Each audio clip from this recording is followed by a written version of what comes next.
लोके कहे लोकंर कहबार अधिकार अच्छे किंतु लोके बुझा दरकार समस्याटी कौन असुविधाटा कौटी कहीं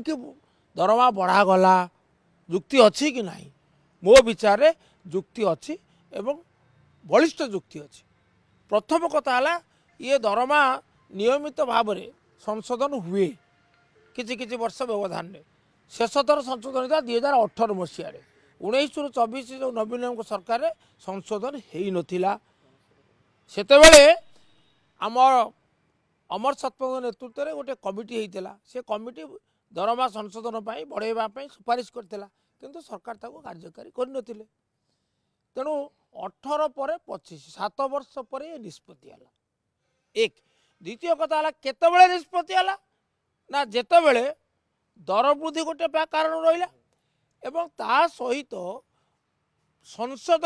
संशोधन बिलटी पारित है लागू है संसद आपण जानते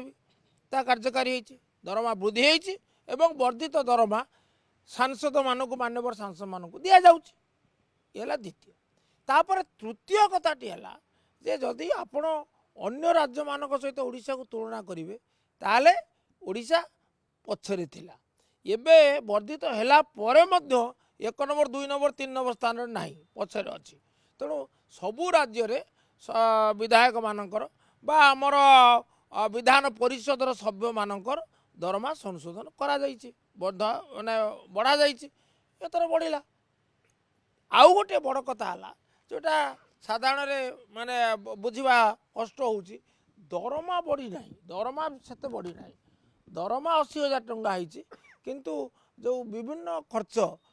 आनुषंगिक खर्च भत्ता सेटा वृद्धि करा जाइछि।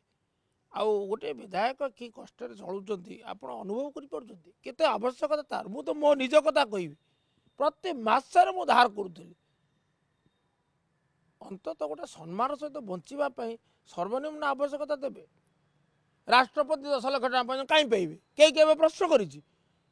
राष्ट्रपति समस्त दायित्व तो भारत सरकार नेले ताकर कहीं 10 लाख टका हम राज्यपाल तो समस्त दायित्व राज्य सरकार माने नेले ताकर कहीं 5 लाख टका हम तेरा बुझंतु तेणु ये समस्त कथा विचार कर जो निष्पत्ति नि बढ़ा जा निष्पत्ति यथार्थ बढ़ा जा निष्पत्ति को स्वागत करुच्ची आउ एक कही रखुची जे आमर बीजेडी ये दाबी करथिला एवं जेतेबेले बिल आगत है समर्थन करथिला मु तांको भितरु जणे मु एवं श्रीमती प्रमिला मल्लिक जी आमर मुख्य सचेतक अच्छा आम 2 जन बीजेडी पक्षरु आमे ये बिल समर्थन रे आमे वक्तव्य रखिथिलु एवं बिल पारित होला परे आमे ताको स्वागत करूछु।